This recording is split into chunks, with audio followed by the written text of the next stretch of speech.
عزیز دوستو، السلام علیکم ورحمۃ اللہ وبرکاتہ۔ میرے چینل صراط مستقیم میں آپ سب کا تہہ دل سے استقبال ہے۔ اسلامی معلومات، واقعات، قصے، اردو سچی کہانیوں کے لیے میرے اس چینل کو سبسکرائب کریں۔ جزاک اللہ خیرا۔ بسم اللہ الرحمن الرحیم۔ دجال اور یاجوج ماجوج کا خروج اور حضرت عیسیٰ علیہ السلام کے نزول کا ذکر۔ حضرت نواس ابن سمعان رضی اللہ عنہ فرماتے ہیں کہ ایک دن رسول کریم صلی اللہ علیہ وسلم نے دجال کا ذکر کیا، چنانچہ آپ صلی اللہ علیہ وسلم نے فرمایا کہ اگر دجال نکلے اور بالفرض میں تمہارے درمیان موجود ہوں تو میں اسے تمہارے سامنے جھگڑوں گا اور اس پر غالب آؤں گا، اور اگر دجال اس وقت نکلا جب میں نہ ہوں اور اس پر غالب آؤں گا، اور اگر دجال اس وقت نکلا جب میں نہ ہوں گا تو پھر تم میں سے ہر شخص اپنی ذات کی طرف سے اس سے جھگڑنے والا ہوگا، اور میرا وکیل اور خلیفہ ہر مسلمان کے لیے اللہ تعالیٰ ہے۔ دجال جوان ہوگا، اس کے بال گھنگریالے ہوں گے اور اس کی آنکھ پھولی ہوئی ہوگی، گویا میں اس کو قطن کے بیٹے عبدالعزیٰ سے تشبیہ دے سکتا ہوں۔ پس تم میں جو شخص اس کو پائے اس کو چاہیے کہ وہ اس کے سامنے سورۃ الکہف کی ابتداء آیتیں پڑھے، کیونکہ وہ آیتیں تمہیں دجال کے فتنے سے محفوظ رکھے گی۔ یاد رکھو، دجال اس راستے سے نمودار ہوگا جو شام اور عراق کے درمیان واقع ہے، اور دائیں بائیں فساد پھیلائے گا۔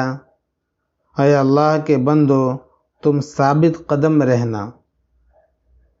راوی کہتے ہیں، ہم نے عرض کیا، یا رسول اللہ صلی اللہ علیہ وسلم، وہ کتنے دن زمین پر رہے گا؟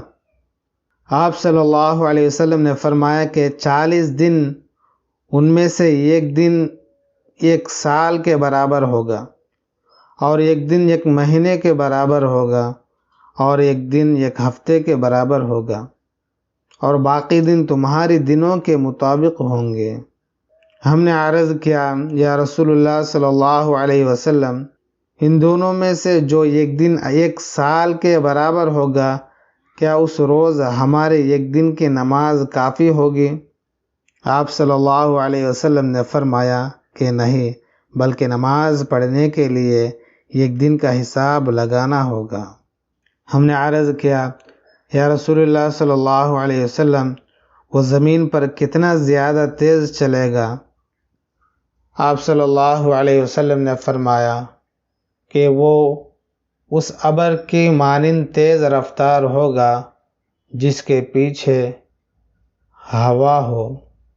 وہ ایک قوم کے پاس پہنچے گا اور اس کو اپنی دعوت دے گا، لوگ اس پر ایمان لے آئیں گے، پھر وہ ابر کو بارش برسانے کا حکم دے گا تو ابر بارش برسائے گا، اور زمین کو سبزہ اگانے کا حکم دے گا تو زمین سبزہ اگائے گی۔ پھر جب شام کو اس قوم کے مویشی آئیں گے جو چرنے کے لیے صبح کے وقت جنگل و بیابان گئے تھے، ان کے کوہان بڑے بڑے ہو جائیں گے اور ان کی کوکھی تن جائیں گی۔ پھر اس کے بعد دجال ایک اور قوم کے پاس پہنچے گا اور ان کو اپنی دعوت دے گا، لیکن اس قوم کے لوگ اس کی دعوت کو رد کر دیں گے، اور وہ ان کے پاس سے چلا جائے گا۔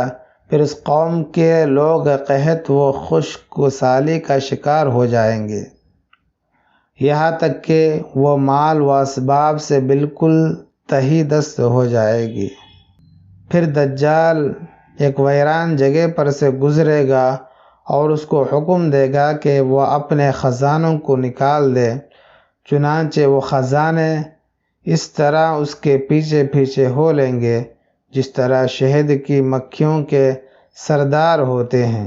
پھر دجال ایک شخص کو جو جوانی سے بھرپور ہوگا اپنی طرف بلائے گا اور وہ انکار کر دے گا تو وہ اس پر تلوار کا ایسا ہاتھ مارے گا کہ اس کے 2 ٹکڑے ہو جائیں گے، جیسا کہ تیر نشانے پر پھینکا جاتا ہے۔ اس کے بعد دجال اس نوجوان کے جسم کے ان ٹکڑوں کو بلائے گا، چنانچہ وہ زندہ ہو کر دجال کی طرف متوجہ ہوگا اور اس وقت اس کا چہرہ نہایت ہی بشاش، روشن اور کھلا ہوا ہوگا۔ غرض یہ کہ دجال کی فریب کاریاں جاری ہوں گی۔ اچانک اللہ تعالیٰ مسیح ابن مریم علیہ السلام کو نازل فرمائے گا، جو دمشق کے مشرقی جانب کے سفید مینارے پر سے اتریں گے۔ اس وقت حضرت عیسیٰ علیہ السلام زرد رنگ کے 2 پگڑی پہنے ہوئے ہوں گے اور اپنی دونوں ہتھیلیوں کو 2 فرشتوں کے پروں پر رکھے ہوئے نازل ہوں گے۔ وہ جس وقت اپنا سر جھکائیں گے تو پسینہ ٹپکے گا، اور جب سر اٹھائیں گے تو ان کے سر پر چاندی کے دانوں کے مانند قطرے گریں گے جو موتیوں کی طرح ہوں گے۔ یہ ناممکن ہوگا کہ کسی کافر تک حضرت عیسیٰ علیہ السلام کے سانس کی ہوا پہنچے اور وہ مر نہ جائے، اور ان کے سانس کی ہوا ان کی حد نظر تک جائے گی۔ پھر حضرت عیسیٰ علیہ السلام دجال کو تلاش کریں گے یہاں تک کہ وہ اس کو باب لد پر پائیں گے اور قتل کر ڈالیں گے۔ اس کے بعد حضرت عیسیٰ علیہ السلام کے پاس وہ لوگ آئیں گے جن کو اللہ تعالیٰ نے دجال کے فتنے سے محفوظ رکھا ہوگا۔ حضرت عیسیٰ علیہ السلام ان لوگوں کے چہروں سے گرد و غبار صاف کریں گے اور ان کو ان درجات کی بشارت دیں گے جو وہ جنت میں پائیں گے۔ حضرت عیسیٰ علیہ السلام اسی حال میں ہوں گے کہ اچانک اللہ تعالیٰ کی طرف سے ان کے پاس یہ وحی آئے گی کہ میں نے اپنے بہت سے بندے پیدا کیے ہیں جن سے لڑنے کی طاقت کوئی نہیں رکھتا، لہٰذا تم میرے بندوں کو جمع کر کے کوہ طور کی طرف لے جاؤ اور ان کی حفاظت کرو۔ پھر اللہ تعالیٰ یاجوج و ماجوج کو ظاہر کرے گا جو ہر بلند زمین کو پھیلانگتے ہوئے اتریں گے اور دوڑیں گے۔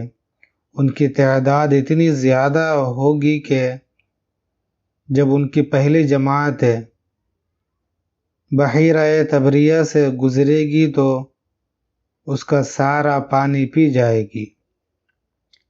پھر جب اس کے بعد آنے والی جماعت کا وہاں سے گزر ہوگا تو کہے گی کہ اس میں کبھی پانی ہوتا تھا۔